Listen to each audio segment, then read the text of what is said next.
The night was too quiet for a road that lonely. Ethan drove slowly, one hand gripping the steering wheel, the other resting on the gear stick of his rusted blue pickup. The headlights cut through the fog like knives through milk, catching flashes of wet asphalt, dead leaves, and distant fence posts. His 6-year-old son, Liam, slept in the back seat, clutching his stuffed bear. They were coming back from the late shift at the diner, Ethan's second job, where he washed dishes until his fingers turned soft and pale. He was thinking about how long he could keep up this rhythm, like exhaustion, bills, silence, when he saw it. At first, he thought it was just another shadow. Then, the shape twitched. He slammed the brakes. Tires screeched. Liam stirred but didn't wake. Ethan's heart pounded as he squinted through the rain-smeared windshield. A figure was sprawled on the roadside ditch, small, pale, motionless except for a faint shiver. He jumped out, rain stinging his face, shoes sinking into mud. His flashlight beam caught the glint of something metallic, a bracelet. Then he saw her face. It was swollen, blood streaking down one cheek, hair matted to her forehead. Her clothes were torn, one arm twisted at an unnatural angle. She looked broken, but alive. Barely. "Hey, hey, can you hear me?" he shouted, kneeling beside her. Her eyelids fluttered, a faint moan escaping her lips. "I've got you," he whispered. "You're okay. I'm gonna help you." She didn't respond. The rain intensified, pooling in the ditch. Ethan grabbed her under the shoulders, trying not to hurt her, and half-dragged, half-carried her to the truck. He laid her gently on the back seat, beside Liam, who blinked awake and mumbled sleepily. "Daddy, who's that lady?" "Someone who needs our help. Buddy, go back to sleep." Her lips moved again, faintly forming a word. Ethan leaned close, catching it between gasps. "Help me." Then she went still. He slammed the door, jumped behind the wheel, and sped off toward the nearest hospital, 10 miles away. As the truck roared through the storm, Ethan kept glancing in the rearview mirror. The woman's face was pale under the passing lights, almost ghost-like. Something about her felt familiar. Not the features. He couldn't place those, but the feeling, like she belonged to a memory he had buried years ago. He pushed the thought away. Focus. Just get her there alive. When he screeched into the hospital's emergency lane, nurses rushed out with a gurney. They took her from him swiftly, their word a blur of medical jargon. One of them asked, "Are you family?" He hesitated. "No, just found her on the road." They nodded, already wheeling her away. Ethan stood under the harsh white light of the ER entrance, soaked, trembling, adrenaline buzzing through him. He should leave, but something made him stay. He filled out the paperwork the nurses shoved at him, found unconscious female, no ID, no witnesses. Then he sat in the waiting area, next to a flickering vending machine, watching raindrops slide down the glass doors. He didn't know why he felt responsible. Maybe because no one else would be.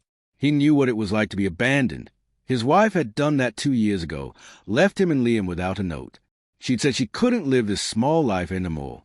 The next week, Ethan found her social media pictures in another city, smiling beside some guy in a suit.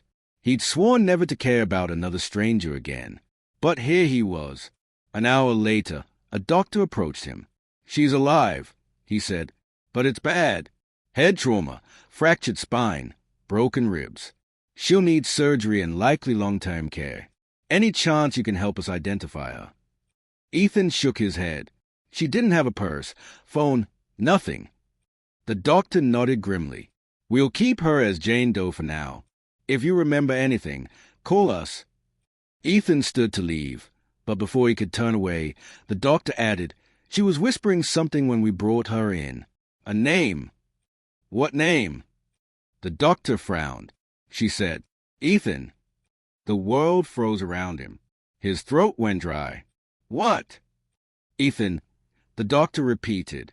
She said it several times before passing out. His stomach dropped. His first instinct was denial. Coincidence. There had to be thousands of Ethans. It didn't mean she knew him.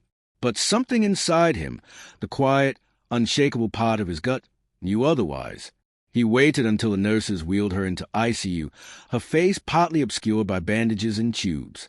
And even though her injuries made her almost unrecognizable, something in the shape of her mouth, the way her hand curled slightly when she slept, tore through his chest like a blade. He knew that hand once. It had worn his wedding ring. Ethan stumbled back from the window, breath gone, heart collapsing under the weight of the impossible truth. The woman he found beaten and paralyzed on the roadside was his wife, the same woman who had vanished 2 years ago without a trace. Ethan sat in the hospital corridor long after midnight, his wet clothes cold against his skin, the air heavy with antiseptic and quiet hums of machines. The words kept circling in his mind like a cool echo. She said your name. His wife, no, ex-wife, had disappeared 2 years ago. No goodbye, no warning, just gone. The police said she'd probably left willingly. Her car was gone too. Friends told him she'd been unhappy. He'd waited weeks, calling hospitals, shelters, even her parents. Nothing. Then, one morning, he woke up to a photo of her smiling beside another man, tanned, expensive suit. Yet behind them, the caption said, New Beginnings.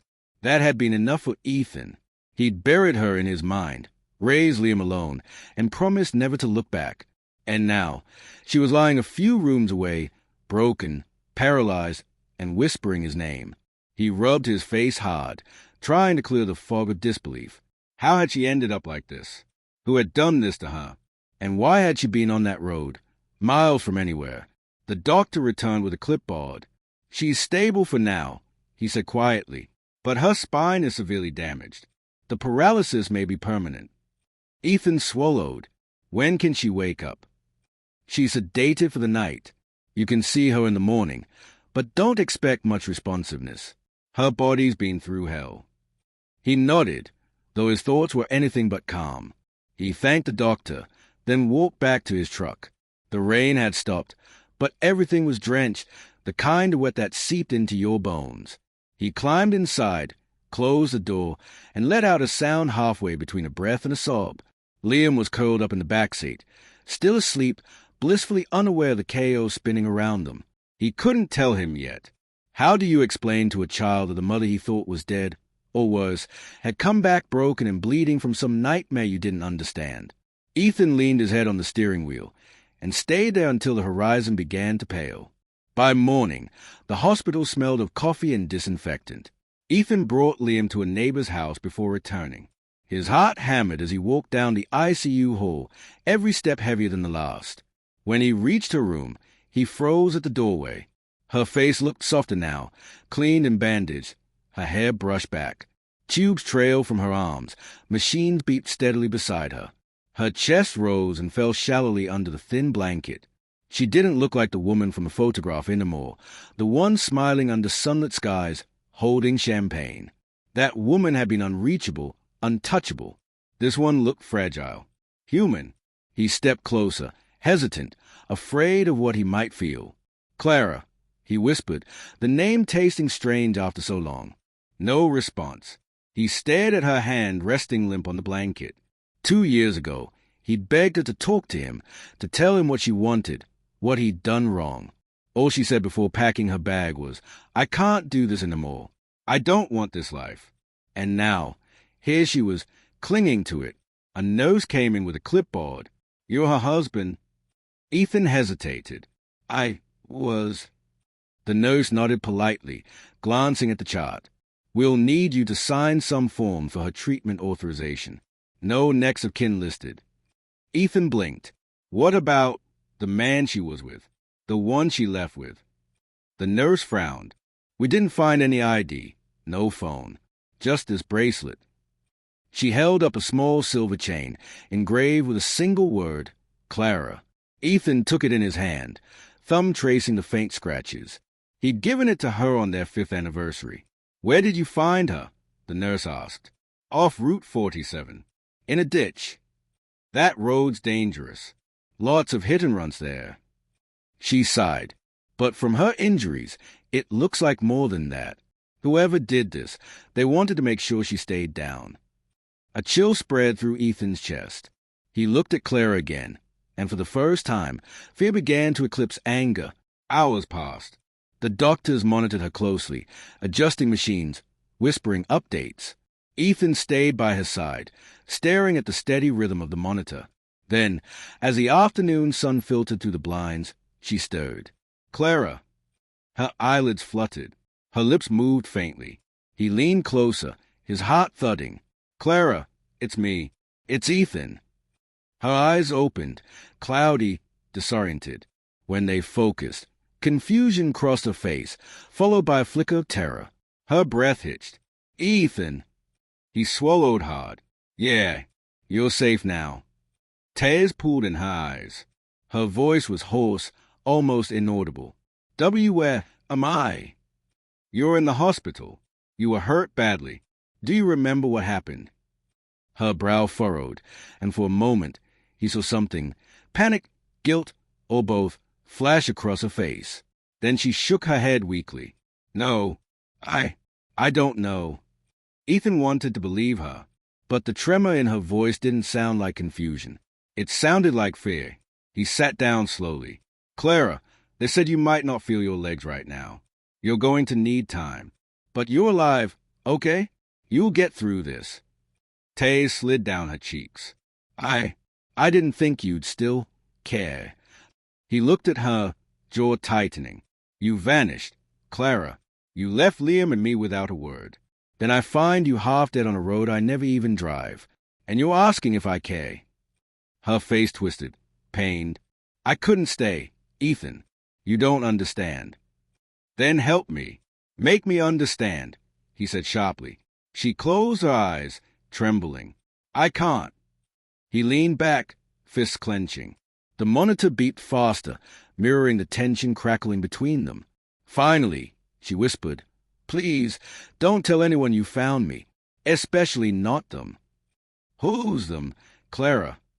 Her eyes darted toward the door, then back to him. "If they know I survived, they'll finish it." Ethan froze. "Who will?" he demanded. But her eyes rolled back, her body going limp again as the machines began to shriek. Nurses rushed in, pushing him aside. Ethan stumbled back, heart pounding, watching as they surrounded her, shouting orders. He couldn't move, couldn't breathe, because in that single moment, before she passed out, he saw something in her expression. Not just fear, recognition, and guilt. The hospital room smelled faintly of antiseptic and fear. Ethan stood outside the glass window, watching as the nurses stabilized Clara again. Her vitals steadied, the machine settled into rhythm, and eventually one nurse signaled him that she'd be sedated for the rest of the night. He didn't leave this time. He sat in the hallway, elbows on his knees, mind spinning. Every word she'd said replayed in his head like a haunting refrain. "Don't tell anyone you found me, especially not them. If they know I survived, they'll finish it." What had she gotten herself into? He remembered the photo again, her laughing beside that man. Expensive clothes, champagne, boat decks. She'd left because she said she wanted freedom. Freedom from small-town life, from his paycheck-to-paycheck struggle, from the noise of raising a child in a cramped apartment. He'd assumed she ran away to something better. But maybe she hadn't run to freedom at all. Maybe she'd run straight into danger. The next morning, Ethan met the detective assigned to the case, a middle-aged man named Detective Harris, with eyes sharp enough to cut through walls of silence. Harris asked him to sit down in the hospital cafeteria. The air buzzed with the low hum of vending machines and the murmur of tired visitors. "So, Mr. Cole," Harris began, flipping through a notebook, "you're the one who found the woman on Route 47. Ethan nodded. "That's right. Around 11 p.m. last night. She was unconscious, bleeding. I brought her here." "Good thing you did," the detective said, pen tapping on the table. "She wouldn't have lasted another hour out there."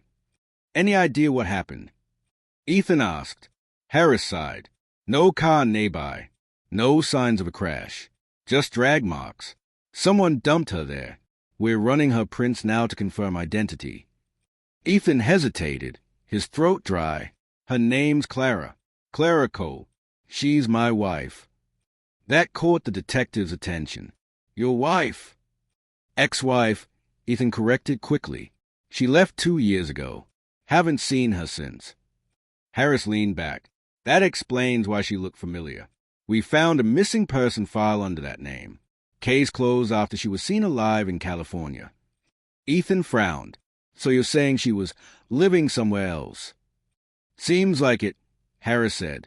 There was mention of a boyfriend, a Mark Delaney. The name hit Ethan like a punch to the gut. Mark Delaney. That was the man in the photo. He'd looked him up once. Some kind of businessman, the kind who always had a smile too polished to be honest. Delaney's company's been under investigation, Harris continued. Money laundering, fraud, even some organized crime ties. We've been tracking him for months. Ethan felt the air leave his lungs. You think he did this? The detective shrugged. Could be. Or someone who wanted to send a message to him. Either way, your ex-wife was in the wrong place at the wrong time. Ethan stared at his coffee, his reflection trembling on the surface. She said something before she passed out, that they'd finish it if they knew she survived. Harris' eyes narrowed. She said that. Ethan nodded. Then she knows something, and that makes her dangerous to someone. The detective closed his notebook, leaving Ethan with the weight of too many questions and not enough answers. Later that day, Clara woke again. When Ethan entered, she looked at him with a mix of fear and relief. Her voice was barely above a whisper. Did you tell anyone? I had to, he said softly. The police are investigating. They know who you are. Her face drained of color. You don't understand. They'll come. Clara, he said, struggling to hold back anger. What the hell happened to you? Who did this? You left, and now I find you half dead on a road. You owe me the truth. Tears welled in her eyes. I tried to leave him, Ethan. I really did. But Mark doesn't let people walk away. Ethan froze. You mean he did this? She shook her head weakly. Not himself. His men. He found out I took something he couldn't afford to lose. What did you take? Her lips trembled. Proof of what he really does. The money laundering, the bribes. I was supposed to hand it to the feds, but they found out before I could. Ethan gripped the edge of the hospital bed, trying to process it.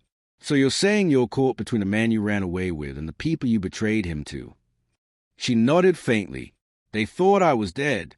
Please, don't tell them otherwise. Promise me, Ethan. His chest tightened. And what about Liam? You left your son behind. Clara, did you think they wouldn't come for him too if they find out he's your kid? Her eyes widened, terror slicing through her calm facade. You have to keep him safe.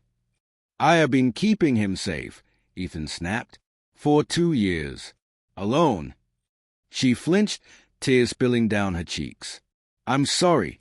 I never meant to drag you back into this. Then tell me where this proof is. Whatever you took, give it to the cops. End this.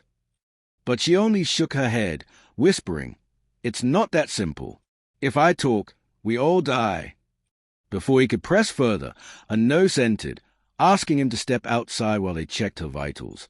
Ethan stepped into the hallway, his heart still thundering. He leaned against the wall, running a hand through his hair, trying to breathe. Everything felt like a storm. His ex-wife hunted by dangerous men, his son at home, and himself suddenly thrust into the middle of a nightmare.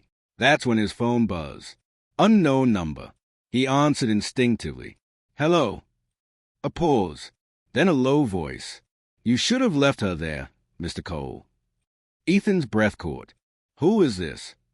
Another pause. She made her choice. And now you've made yours. The line went dead.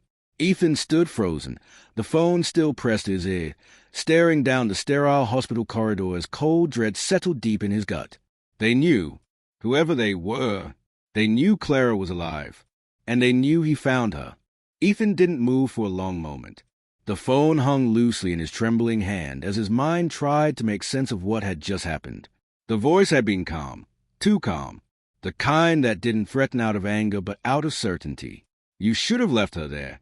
He looked back at Clara's room. She was asleep again, unaware that a nightmare had followed her to the hospital. His first instinct was to run, to grab Liam, disappear, and never look back. But another part of him, the stubborn part that had carried him through every lonely night since she left, refused to be scared off. If they wanted to fight, they'd get one. That afternoon, he picked Liam up from Mrs. Henderson's house. The little boy ran toward him, eyes bright, unaware of the weight Ethan carried. "Daddy, you okay?" "You look tired," Liam said, clutching his bear. Ethan forced a smile. "Just a long day. Buddy, come on, let's get you home." Home was a small rented place on the edge of town. Old wallpaper, flickering lights, but it was safe, or at least it had been until now. Ethan locked the door behind them, checked the windows twice, then pulled the curtain shut. He tried to go about the evening like normal, mac and cheese for dinner, cartoons, bedtime story, but his eyes kept darting toward the window every few minutes. Each sound outside made his pulse jump. When Liam finally fell asleep, Ethan sat at the kitchen table, staring at his phone. He wanted to call Detective Harris, tell him about the call, ask for protection. But another thought gnawed at him. What if Harris is one of them? Clara had said Mark Delaney had powerful connections, money, lawyers, politicians. If that kind of man wanted something buried, he could buy silence in any department. And if Ethan made the wrong call, Liam could pay the price. He switched off his phone and sat in the dark for a long time, listening to the creak of the house and the faint hum of the refrigerator. The next morning, he went back to the hospital. 2 police officers were stationed near Clara's room now. Harris must have placed them there. That gave him some comfort, though not much. Inside, Clara looked a little stronger, her eyes more alert. She turned toward him as he entered, her expression softening. "You shouldn't come here," she whispered. "They'll trace you." He sat beside her, ignoring the warning. "Someone already called me last night." Her face went pale. "What did they say?" "That I should have left you there." Clara's eyes filled with tears. "Oh, God, they know." "Who are they, Clara?" he asked, voice sharp. "You keep saying they, but I need names. If I'm going to protect Liam, I need to know what we're up against." She closed her eyes, breathing shakily. Mark ran an investment firm, but it was just a front. He moved money for people who didn't exist on paper. Politicians, criminals, foreign accounts. I found the files. He thought I didn't understand what I saw, but I did. I tried to leave, and he sent men after me. I barely escaped. "Where are the files now?" Ethan pressed. Her eyes flicked toward the window, then back to him. "Hidden. Somewhere no one would think to look. But if he finds out I told you." "He already knows you're alive," Ethan said quietly. Clara's breath hitched. "Then we're both in danger." He stood, pacing. "You said the files could bring him down. Give them to the police. Clara, end this before someone else gets hurt." She shook her head. "They won't stop, Ethan. Not until it's erased. And if the police have it, Mark will find out. You don't understand how far this goes." Her voice trembled. "Promise me you'll keep Liam away from all this. Please, don't let him pay for my mistakes." Ethan's chest tightened. "You think I wouldn't die for him? I already gave up everything once because you walked away. I'm not doing that again." Tears slipped down her cheeks. "I never wanted to hurt you. I thought if I stayed, you'd be the one lying in a ditch." He stared at her, the old ache of betrayal flaring again. "You think leaving us was protection? You broke me. Clara, you broke our son. He cried for you for months. He still asks why you don't come home." Her voice cracked. "Because if I did, they'd have killed all of you." The words hung heavy in the sterile room, the only sound the faint beep of a heart monitor. Before Ethan could answer, Detective Harris appeared at the door. "Mr. Cole, got a minute?" Ethan followed him into the hallway. Harris' tone was brisk, but there was a flicker of concern in his eyes. "Your ex-wife's fingerprints confirmed. Clara Delaney now. Married to Mark Delaney last year," Harris said. Ethan's chest burned. "Married?" "She probably didn't tell you," Harris continued. "She filed the paperwork under a different state ID. But that's not the part that worries me. Mark Delaney was found dead this morning." Ethan froze. "What?" "Gunshot wound. No witnesses. Whoever did it knew what they were doing." The floor seemed to tilt beneath him. "You think Clara?" Harris shook his head. "She's been here under guard since last night. But if Delaney's dead, then someone else just became very interested in tying up loose ends. Ethan's stomach twisted. And she's one of them. Exactly, Harris said. We're putting her under protective custody once she's stable enough to move. Until then, no visitors except you and medical staff. Ethan nodded numbly, but a pit opened in his gut. Something didn't feel right. When he went back into the room, Clara was awake again. He looked at her, wondering how much of this she knew, how deep she'd been involved. She caught his expression and whispered, "What did he tell you?" "That Mark's dead." Her eyes widened, but not with surprise, with something else. Something like fear mixed with realization. "Oh, God," she breathed. "Then it's starting." "Starting?" Ethan demanded. "What do you mean?" Her hand trembled as she reached for his. "If Mark's dead, it means they think I have the backup."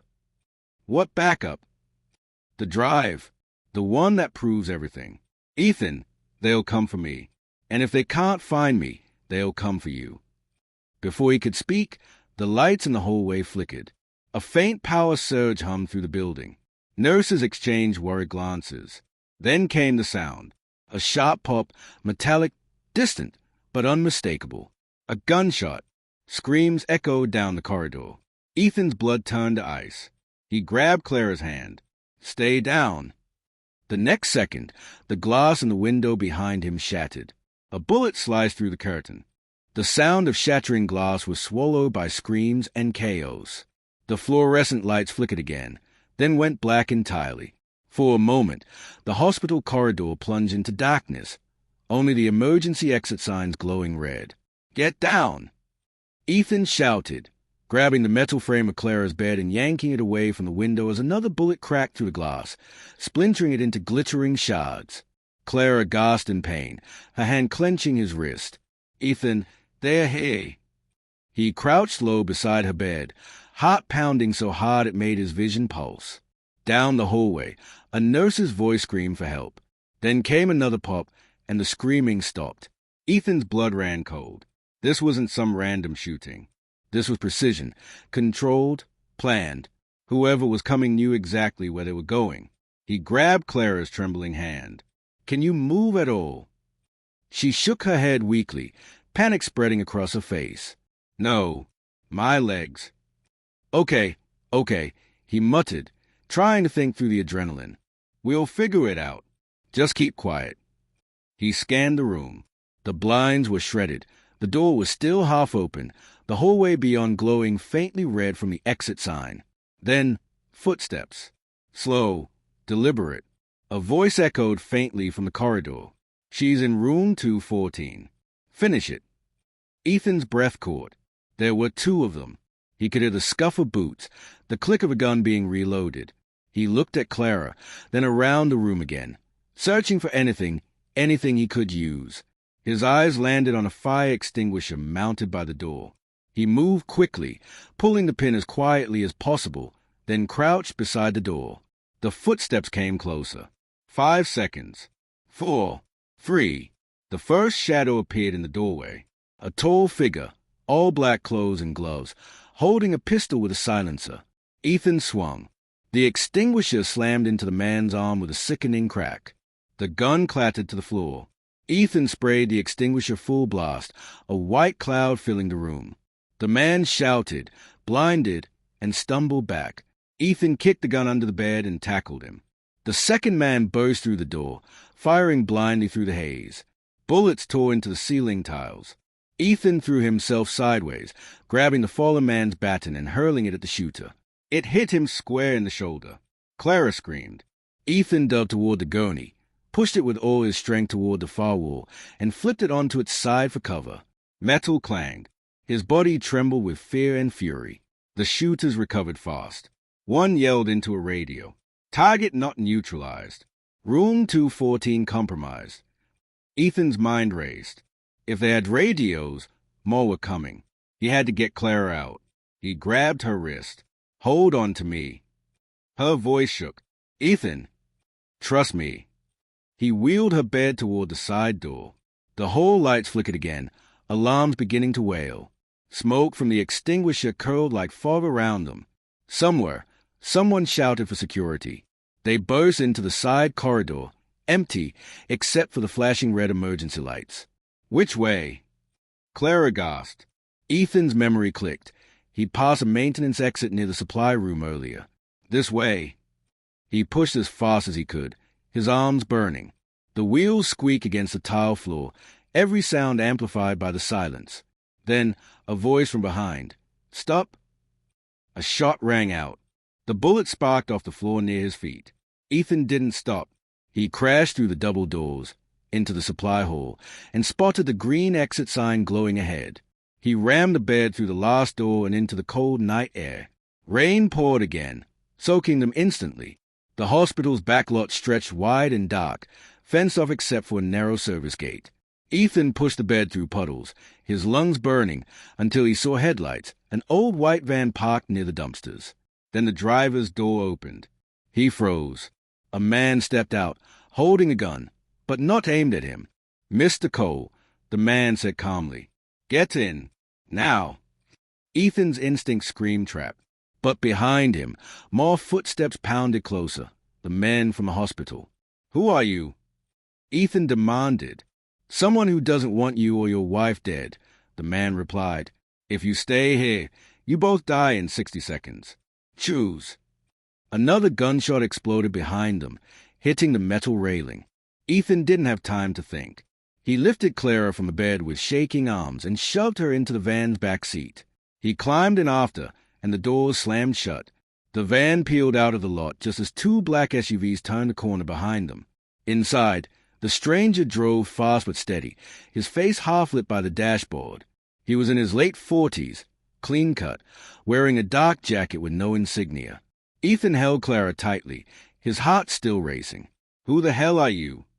The man's eyes met his in the mirror. You can call me Mason. I'm with the Bureau. Ethan frowned. FBI. Not officially, Mason said, but close enough. We've been tracking Mark Delaney's operation for months. Your wife was supposed to deliver something to us before she disappeared. Clara's weak voice broke through. I tried. They found me. Mason nodded grimly.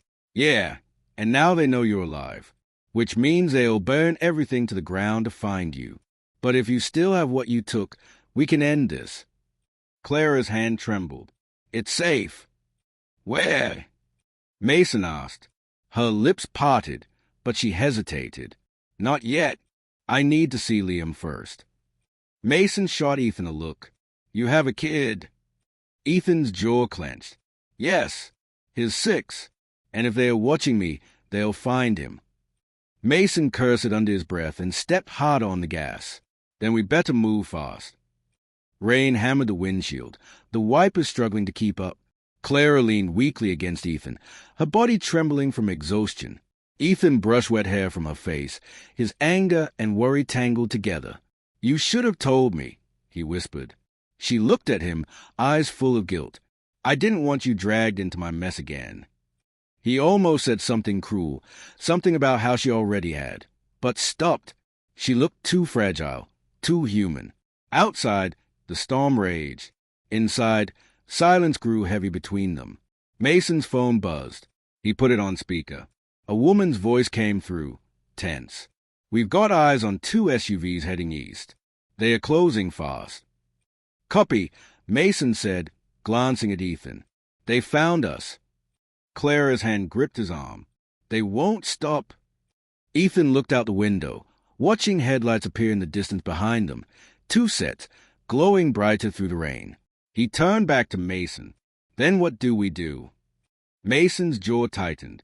We make sure they never find what she took. He looked at Clara through the rear-view mirror. You said it's safe. Where, Clara? Because if it's not in our hands soon, none of us are making it through the night. She swallowed hard. It's hidden in the only place they'd never look. Where's that? Mason pressed. Her eyes met Ethan's, filled with something like sorrow. Home. Ethan blinked. Home? You mean? The house we used to live in, she whispered, under the floorboards in Liam's old room. Ethan's heart stopped. That meant the drive, the thing men were dying over, was sitting beneath his son's bedroom. and they were already on their way there. The van's tires screamed against the wet asphalt as Mason floored the gas pedal. The headlights cut through sheets of rain, flashing against dark pines and winding back roads. Ethan held onto the seat with one hand and Clara's cold fingers with the other. Every second felt stretched thin, vibrating with tension. "Your son, where's he right now?" Mason asked sharply. "With my neighbor," Ethan replied. His throat tightened. "Janet Miller. She watches him after school when I work late." "Call her," Mason ordered. Ethan fumbled for his phone with trembling hands. His fingers were numb, slick with sweat and rain. He dialed Janet's number, heart pounding as the line rang. Once, twice, 3 times. "Come on, pick up," he whispered. Then, click. "Hello." Janet's tired voice came through, slightly muffled. "Janet, thank God. Listen, it's Ethan. You need to grab Liam and leave the house right now." "What? Why?" "No questions. Just take him and go. Don't go outside. Get in your car and drive to the police station. Now!" There was confusion, a pause, then worry creeping into her tone. "Ethan, what's going on? You sound—" "Please, Janet, just do it," he snapped. A moment later, he heard her shout Liam's name. Then footsteps. Then the sound of a door creaking. And then a faint noise over the line. A click, like a door opening. "Janet." No response. "Janet," he shouted. "Are you there?" Nothing but static. Then the call dropped. Ethan froze, staring at the dark phone screen. His stomach turned cold. What happened? Mason demanded, glancing over. She answered. "But someone's there. They're already there." Mason cursed, grabbed his earpiece. "This is Agent Mason to base. We need immediate backup at 1742 Pine Hollow Road. Suspect have reached the target location. Hostile priority 1. Repeat, priority 1. The woman's voice from earlier came through, faint through static. "Copy that. ETA 10 minutes. 10 minutes. Ethan snapped. "We don't have 10 minutes. Mason slammed the steering wheel. "Then we hold them off till they arrive." Clara stirred weakly in the back seat, her voice trembling. "Ethan, if they find the drive before we do, they'll kill everyone who's seen it, including Liam." Her words were knives. He turned to her, his jaw shaking. "Then tell me what's on it." She looked away, rain streaking down the glass beside her. "Proof." "Proof of what?" She hesitated, then whispered, "Mark wasn't just laundering money. He was moving weapons, black market shipments hidden through charities and hospitals. I found the records, names, transfer codes, and the people behind it." Ethan stared at her, the pieces clicking painfully into place. "So you stole it?" "I couldn't stay quiet anymore," she said softly. "But they found out before I could turn it in." Mason nodded grimly. "She's right. We've been after this network for years. That drive could expose 6 politicians, police chiefs, people who think they are untouchable." Ethan clenched his fists. "Then why didn't she tell me?" Clara's eyes met his in the dim light. "Because you already lost your job because of me once. I couldn't drag you into this again." The old bitterness twisted inside him. The lies, the late nights, the distance, it all made sense now, in the worst possible way. She hadn't just betrayed him emotionally. She'd been living in another world entirely, one full of danger and secrets. The van turned onto a narrow date road. Through the rain-blurred windshield, Ethan saw the faint outline of his small house, the porch light still on, glowing weakly in the storm. "Stay low," Mason ordered, killing the headlights and slowing the engine. Ethan's pulse hammered. The street was eerily quiet. No cars. No sound except the rain drumming against the van roof. "Something's wrong," he whispered. "If they were here, we'd see." A flash of light. A gunshot ripped through the front tire. The van lurched sideways, tires screeching as Mason fought the wheel. They spun halfway onto the muddy shoulder and stopped with a shuddering thud. "Out! Move!" Mason barked, grabbing his weapon and pushing the door open. Ethan dragged Clara from the back, half carrying her toward the side of the road. The cold rain hit like needles against his face. Mason crouched low behind the van, scanning the tree line with a flashlight. Then a silhouette moved near the porch. Ethan's breath caught. A tall figure, holding something shiny, a gun. "Stay here," Mason whispered, creeping forward. But before he could move further, the porch light flickered again, then went dark. Ethan's world tilted. His son was inside that house. He didn't wait. Ignoring Mason's shout, Ethan bolted across the muddy yard. His boots splashed through puddles, his lungs burning as he sprinted up the porch steps. The door was half open. Inside, silence. "Liam!" His voice broke. "Liam!" No answer. He moved through the hallway, every creak of the floorboards a gunshot in his ears. The air smelled faintly of wet wood and something metallic. Then he saw it. Janet lying near the kitchen doorway, blood on her sleeve. Ethan's chest heaved. He knelt beside her, shaking her shoulder. "Janet, please." Her eyes fluttered weakly open. "They took him," she whispered. "Who?" "The men, black car. They—" Her hand slipped from his, her body going still. Ethan stood frozen for a second, then rage tore through him. He ran down the hall toward Liam's room. The bed was empty. The toys scattered. The curtains fluttered in the open window. And there, on the floor, the boards near the corner slightly pried up. He dropped to his knees and pulled at the wood until it lifted with a groan. A small metal box was wedged inside. He grabbed it, flipped it open. Inside, a sleek black flash drive wrapped in a piece of cloth. Before he could react, Mason's voice called out from the doorway. "Ethan, we have to move." Ethan turned, breathless. "They took my son." Mason's eyes flicked to the open floorboards. "Then we've got leverage. They'll contact you soon." Ethan's voice broke. "Leverage? He's a child." Mason stepped closer. "And is the only thing keeping them from disappearing forever. You want to save him? Then we finish this." Ethan looked down at the flash drive in his shaking hand. The object felt heavier than lead. Clara's voice came from behind Mason, weak but determined. "Ethan, they'll kill him unless we make the trade. They'll want the drive." He turned to her, fury boiling over. "You did this. You brought this to our home." Tears mixed with rain on her cheeks. "I didn't know they'd find us so fast." Mason grabbed his radio. "Base, we've got the drive, but the boy's been taken. Suspects likely heading toward the North Highway. We need roadblocks now." Ethan barely heard him. His hands were trembling. His heart was full of fire and fear and something darker, something ready to burn the world down if that's what it took to get his son back. He shoved the drive into his pocket and looked at Mason. "We're going after him." Mason hesitated. "It's not that simple." "It is to me," Ethan said, "because if anything happens to him, this whole world burns." The rain refused to stop. It came down in relentless sheets as the van roared through the countryside, its engine growling like an animal. Mason gripped the wheel tight, knuckles white, eyes locked on the black ribbon of road ahead. Clara sat in the back, shivering under Ethan's jacket, her face pale from pain and guilt. Ethan stared out the window, jaw clenched so hard it hurt. His son's face kept flashing before his eyes, the way Liam had smiled that morning, the tiny gap in his teeth, the way he'd said, "Love you, Dad."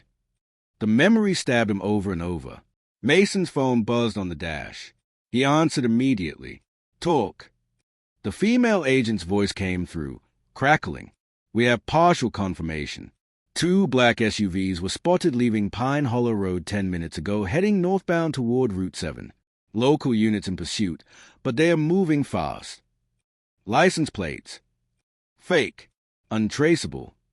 Mason swore under his breath. "Keep eyes on them. We're 5 minutes out." He hung up and looked at Ethan. "They won't hurt your kid. Not yet. They'll need to make sure the drive's real before they make any move." Ethan's voice was low and rough. "So we trade?" Mason nodded. "We'll find where they are headed, set up a perimeter, and you'll go in with a fake drive. I'll cover you from outside." Ethan's gaze flicked to Clara. "You think they'll believe that?" Clara's eyes met his. "Mark will. He knows I wouldn't give up the real one easily." Something in her voice made Mason's head snap toward her. Mark! Ethan blinked. The man behind this. Clara swallowed hard. He's more than that. He's the one who recruited me. Ethan stared at her. You work for him. I didn't know what he was doing at first, she said quickly, her voice cracking. He made it sound like investigative work, exposing corruption, collecting evidence. I thought I was helping him bring people down. But then I found the shipments, the arms transfers. He wasn't stopping it, he was running it. Mason's expression darkened.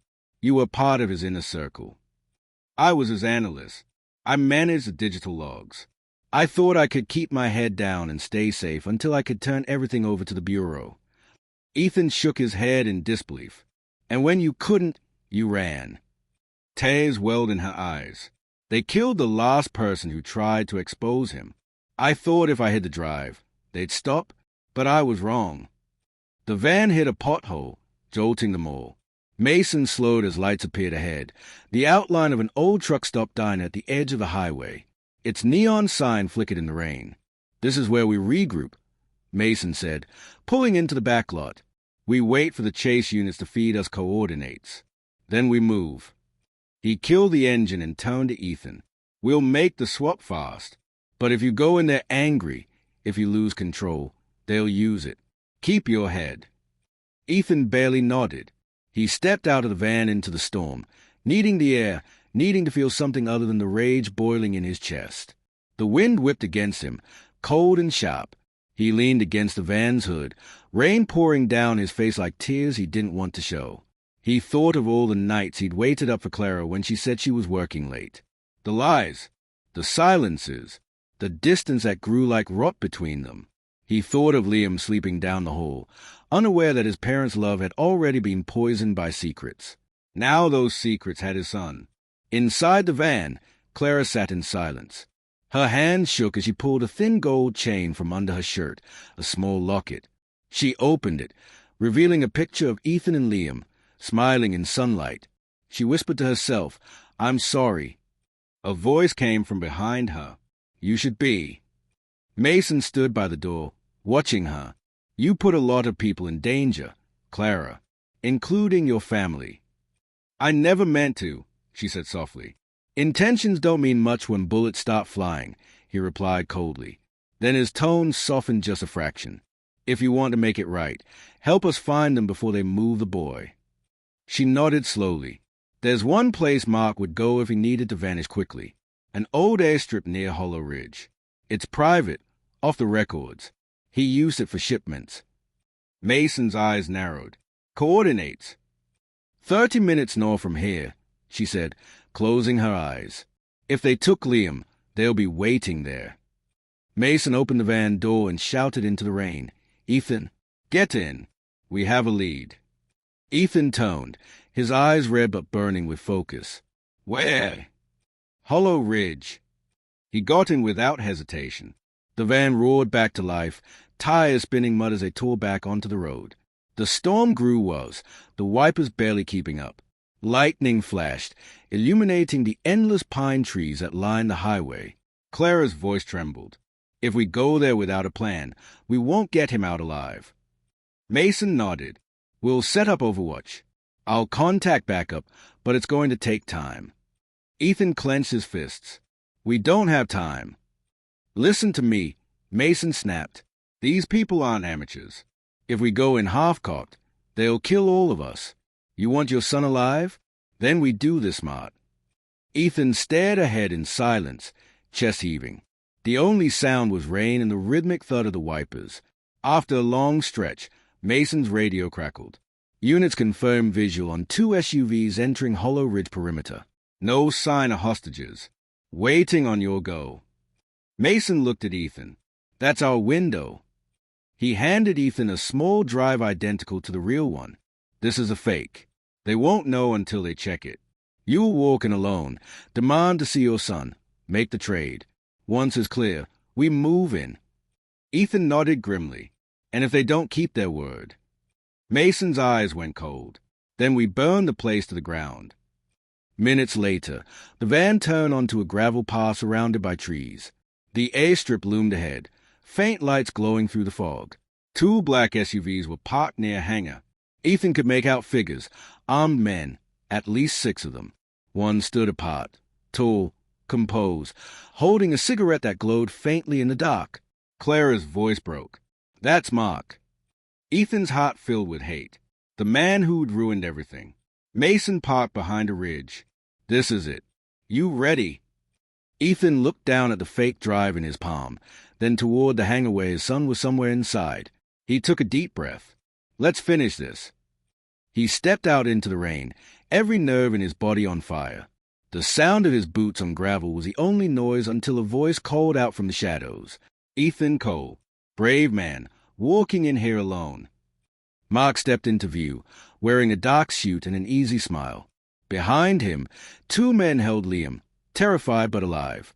Ethan's heart broke at the sight. "Let him go." Mark gestured lazily. "After we make sure you brought what we asked for." Ethan held up the fake drive. "You get this, you let him walk." Mark chuckled. "You think I don't know who you're working with? Mason, wasn't it? Tell him to lower his rifle before he makes a mistake." Ethan froze. Mark looked straight toward the ridge where Mason was hiding. Then Ethan saw it, a small red dot moving across his chest. A sniper laser. Mason's voice crackled faintly in Ethan's earpiece. "Don't move. He's got counter-snipers." Mark smiled, cruel and calm. "Let's talk about loyalty, Ethan. Your wife was always flexible." Ethan's breath hitched. "Don't." "She was mine long before she was yours," Mark said softly. "She told you half-truths, but you never asked the right questions. Did you, Ethan?" Rage boiled up like fire. Mark smirked, tossing his cigarette into the puddles. "Bring the boy forward." One of the men shoved Liam closer. The child's terrified eyes met his father's. Ethan's hand tightened around the fake drive. One wrong move could end it all. The rain hammered harder, drumming against the hangar roof like war drums. Floodlights flickered to life, cutting through the darkness and casting long, trembling shadows across the cracked tarmac. Ethan stood alone in the open, soaked to the bone, clutching the fake flash drive in his trembling hand. The air smelled of oil and wet concrete. Mark smiled, that smooth, snake-like calm that made Ethan's stomach twist. "You know, I always admired you, Ethan. The loyal husband, the doting father. But loyalty has a funny way of blinding people."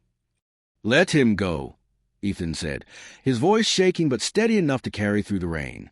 "Oh, I will," Mark replied. "But first, let's not insult each other's intelligence. Show me the drive." Ethan held it up just enough for the man to see it glint under the floodlight. "You'll get it when my son's safe." Mark took a slow drag from a new cigarette, the tip glowing red in the storm. "You think you can bargain with me?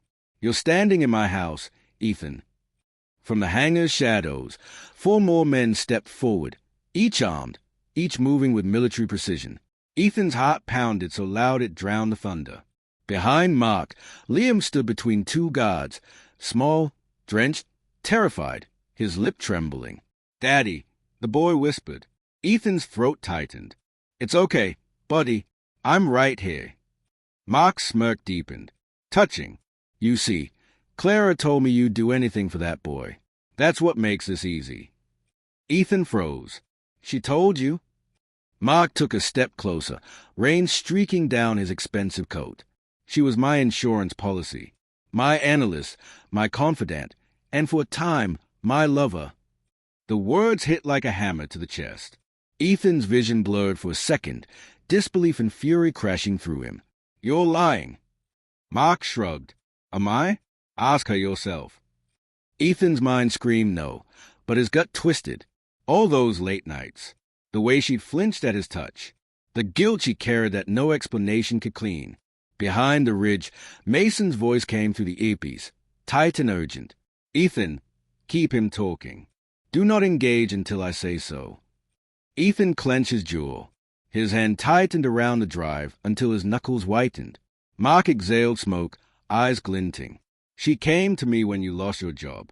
You were desperate, bitter, and she wanted to save you. I gave her purpose. I gave her what you couldn't." Ethan's rage built in his chest like a storm about to split the sky. "You're dead if you touch him," he said, nodding toward Liam. Mark smiled faintly. "Always a hero. You think love makes you strong. It doesn't. It makes you predictable." He flicked the cigarette away and motioned to his men. "Bring me the drive." Ethan took a single step forward, rain pouring down his face. "Not until I see him walk to me." Mark studied him for a long moment, then nodded. "Fine. Let's make it dramatic." He snapped his fingers. One of the guards shoved Liam forward. The boy stumbled, crying out as his small feet splashed through the puddles. Ethan's entire body screamed to run to him, but he forced himself still. "Wait for Mason's signal," he told himself. Just a few more seconds. Mark extended his hand lazily. "The drive." Ethan reached into his pocket and pulled it out, pretending to hesitate. Behind him, the faint crackle of Mason's voice came again. "Now." A flash of light burst from the ridge, gunfire slicing through the rain. One of Mark's men went down instantly. Chaos exploded. Ethan dropped to the ground, rolling behind a stack of crates. Bullets whizzed over his head, splintering wood and glass. Liam screamed, "Move!" Mason shouted through the earpiece. Ethan crawled out, sprinting toward his son as gunfire erupted from both sides. Mason's backup team emerged from the tree line, returning fire. The night became a blur of thunder, bullets, and rain. He reached Liam, grabbing him by the shoulders. "Are you okay? Are you hurt?" The boy sobbed and threw his arms around his neck. "I was scared, Daddy." "It's okay," Ethan whispered, pulling him close. "It's over. I've got you." But it wasn't over, because when Ethan turned, Mark was still standing, untouched, a pistol aimed straight at them. Mason appeared from the fog, rifle raised. "Drop it, Delaney." Mark laughed, stepping forward. "You think this ends with a bullet? You can't erase me that easily. The files are everywhere. The network doesn't die when I do." Mason's finger tightened on the trigger. "Try me." But Mark's gaze shifted, past Mason, to the shadows behind him. Clara stepped out of the van, limping through the rain. She looked broken, haunted, but determined. "Mark, stop," she shouted. He smiled faintly. "Clara, you came home." "Let them go," she said. "It's over. The Bureau has everything. The drive, the copies, it's done." Mark's smirk faltered. "You're bluffing." "Am I?" she said, raising something in her hand. A small black remote. "You think I'd come without insurance? I backed everything up and set it to go live the moment my heart stops." Mark's expression changed. For the first time, real fear flickered in his eyes. He stepped toward her slowly. "You wouldn't." "Try me," she said softly. The tension snapped tight as wire. Mason raised his gun again. Ethan shielded Liam behind him. Then Mark moved. He lunged toward Clara, pistol rising. The sound of the shot echoed across the airstrip. For a second, no one breathed. Mark staggered, eyes wide, blood blooming dark against his chest. He dropped to his knees, the gun slipping from his fingers, then collapsed into the mud. Smoke drifted from the barrel of Clara's gun. Ethan stared at her, stunned. She was shaking all over, rain and tears streaming down her face. "I told you it was over," she whispered. Mason moved quickly, kicking Mark's weapon away, checking for a pulse. "He's done." Ethan pulled Liam close again, holding him so tight the boy could barely breathe. But his eyes stayed on Clara, the woman who had lied, risked everything, and yet saved them all. She dropped the gun, her legs giving out. Mason caught her before she hit the ground. "Easy," he muttered. "You're bleeding again." She looked at Ethan weakly. "I didn't do it for him," she said. "I did it for you. For Liam. You deserve the truth, even if it broke us." Ethan couldn't speak. Words felt too small for what tore through him. Anger, relief, grief, love, hate. She reached for his hand, her fingers cold. "Tell him I was brave once," she whispered, eyes fluttering. He gripped her hand tight. "Clara, stay with me." Mason shouted for medics over the radio. Sirens wailed faintly in the distance, but Clara just smiled faintly, her lips trembling. You were always a good one, Ethan. Never stop being that for him. Then her hand went still. Ethan froze, staring at her lifeless face. The storm began to ease, the rain softening to a drizzle. The floodlights flickered and hummed, casting everything in pale gold. Mason put a hand on his shoulder. She saved your son. That counts for something. Ethan said nothing. He looked down at the fake drive in the mud, then at the real one in his pocket. Everything she'd done, every lie she'd told, it had led here. And somehow, she'd still found a way to make it right. He lifted Liam in his arms, holding him close as the paramedics arrived. The night was over, but the scars would never fade. The storm broke by morning. The airstrip was quiet now, littered with shell casings, soaked papers, and the cold bodies of men who had followed a monster. Ethan stood beside the ambulance, staring at the sheet that covered Clara. Her hand, pale, still, streaked with rain and blood, slipped out from beneath the white cloth. For a moment, he wanted to tuck it back in, but his fingers froze halfway there. Mason came up beside him, his jacket dripping. "She's gone, Ethan." Ethan's voice was hoarse. "She shouldn't have been here." Mason's sigh was heavy. She made her choice, and she made the right one in the end. The sun began to push through the thinning clouds, pale and cold. Emergency lights painted the wet tarmac in red and blue flashes, reflections rippling through puddles like broken memories. Ethan turned to watch the medics load Clara's body into the van. Every inch of him wanted to scream, but instead, he whispered, mostly to himself, "She lied to me, Mason, about everything." Mason looked at him quietly. "No, she lied to protect you. There's a difference." Ethan's jaw tightened. That's what everyone says when the damage's already done. Mason didn't argue. He just placed a folder into Ethan's hand. "The Bureau found something. You should read it." Ethan opened it, half expecting nothing but jargon. But inside, there were photographs. Clara with Mark, at various events, smiling, laughing, but not like a lover, more like someone pretending. The captions listed dates, locations, missions, and then one file stopped him cold. Field Report #47B. Subject, Clara M. Hale. Requested deep cover clearance. Objective, infiltrate Mark Delaney's network to expose internal corruption within the Bureau's Phoenix Division.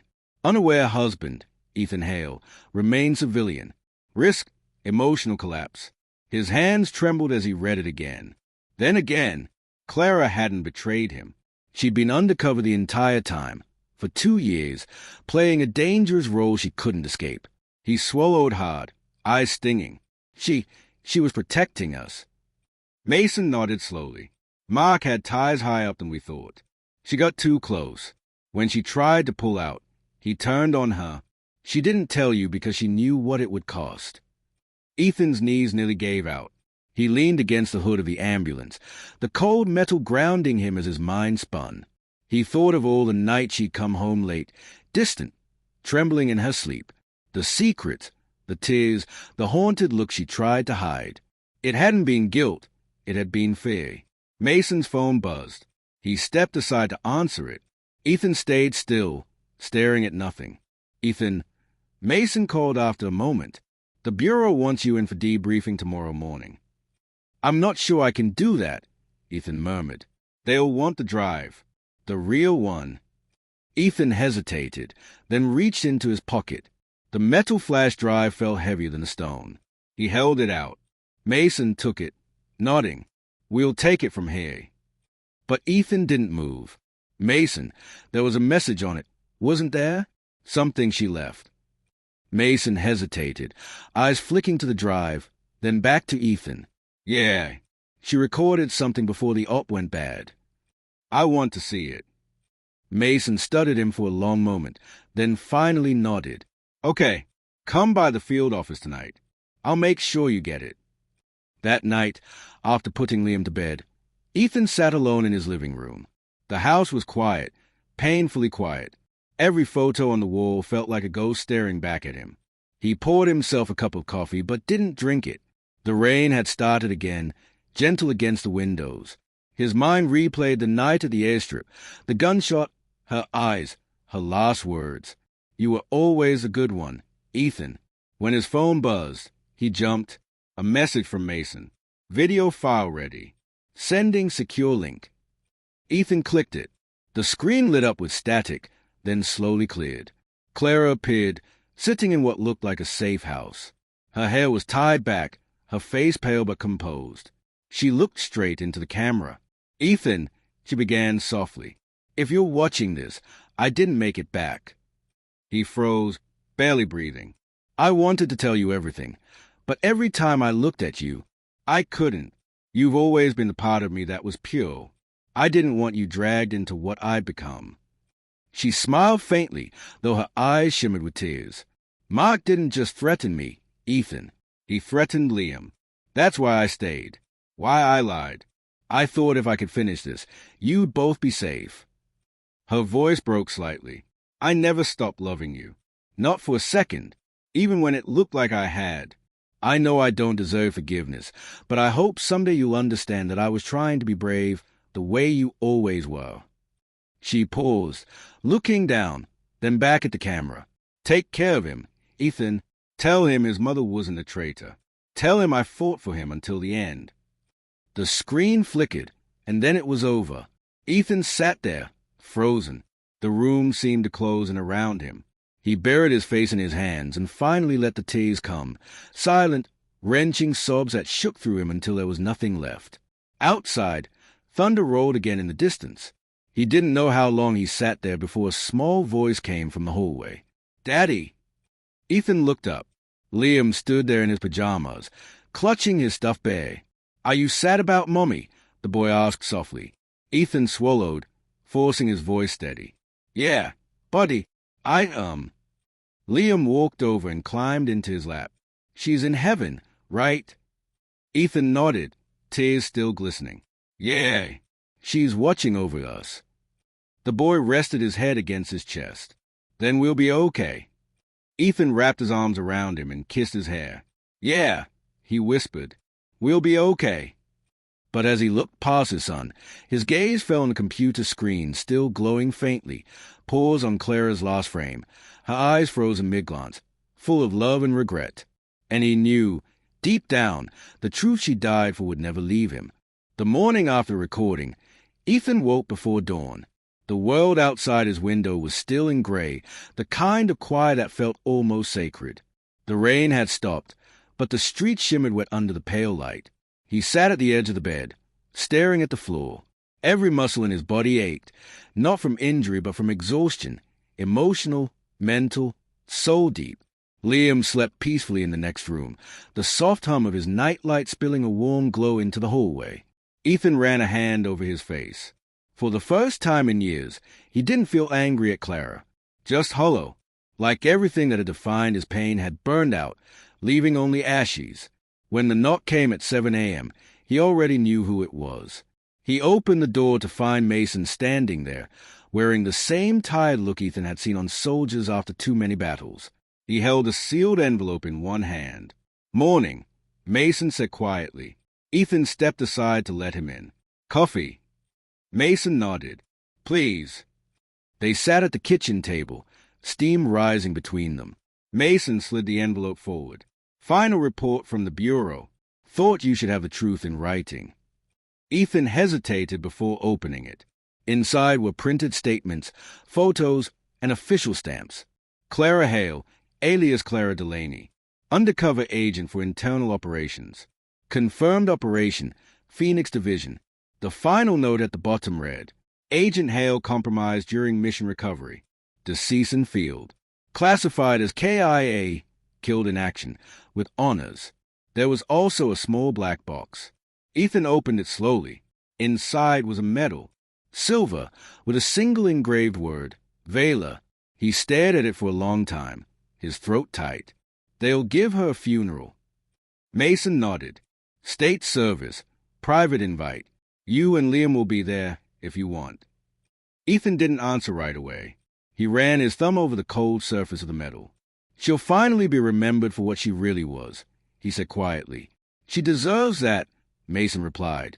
The funeral took place 3 days later on a quiet hillside outside the city. A handful of bureau agents in dark suits stood at attention. There was no flag-draped coffin, only a small urn and a framed photo of Clara, her official one, not the smiling woman Ethan had known. But he brought his own picture anyway, one from years ago. Clara sitting on the porch, hair loose, laughing as Liam smeared ice cream across her nose. That was the woman he wanted to remember. As the service ended, Mason approached and handed Ethan a small flash drive. "There's something else," he said. "Clara requested it be given to you personally." Ethan frowned. "Another file." She labeled it for Ethan. I didn't open it. Later that night, after putting Liam to bed, he plugged the drive into his laptop. The screen flickered to life with a single folder. Inside, photos, messages, and a video title for the future. He clicked it. Clara's face appeared again, this time smiling. Not the nervous, haunted smile from before, a real one. "If you're watching this, it means we made it through something impossible," she began. "Or maybe we didn't. Either way, I need you to hear this." She looked down for a second, then back at the camera. "You once told me love wasn't about perfection. It was about showing up. I never stopped showing up, Ethan, even when I had to do it from the shadows." A tear slipped down her cheek, and she laughed softly. "You were always the strong one, the steady one, the one who made me believe I could be good again." Then she leaned closer, whispering like she was afraid someone might still be listening. "Promise me you'll tell Liam the truth, that his mother didn't leave him, that she loved him more than life itself. And promise me, Ethan, don't live in the past. We both know it's heavier than it looks." The video ended. The screen faded to black. Ethan sat there for a long while, the software of the laptop fan the only sound in the room. He whispered, "I promise." A month passed. Life didn't return to normal, not exactly, but it began to move forward. Ethan fixed up the small house, repaired the fence, took extra hours at the repair shop. Liam started drawing again, bright, colorful things full of superheroes and rocket ships. One evening, he showed Ethan a drawing of the three of them. Ethan, Liam, and Clara, all holding hands under a bright sun. "She's watching us, right, Daddy?" Liam asked. Ethan smiled, the ache in his chest softer now. "Yeah, buddy, she always will." When he tucked Liam into bed that night, he lingered a little longer by the door, watching him sleep, peaceful and unscarred by the things adults carried. Outside, the wind rustled the trees.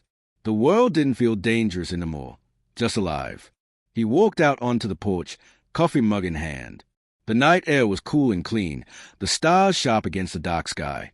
He reached into his pocket and took out the medal. It gleamed faintly under the porch light. For a moment, he thought about burying it, maybe by the tree where they used to sit when life was simpler. But then he smiled faintly and slipped it back into his pocket, not as a reminder of loss, but of the truth. Clara had loved him. She had fought for him, for Liam, for something bigger than herself. And now, for the first time in years, he felt peace. He whispered into the night, "We made it. Clara, you can rest now." A soft breeze brushed his cheek, warm and gentle, almost like a touch.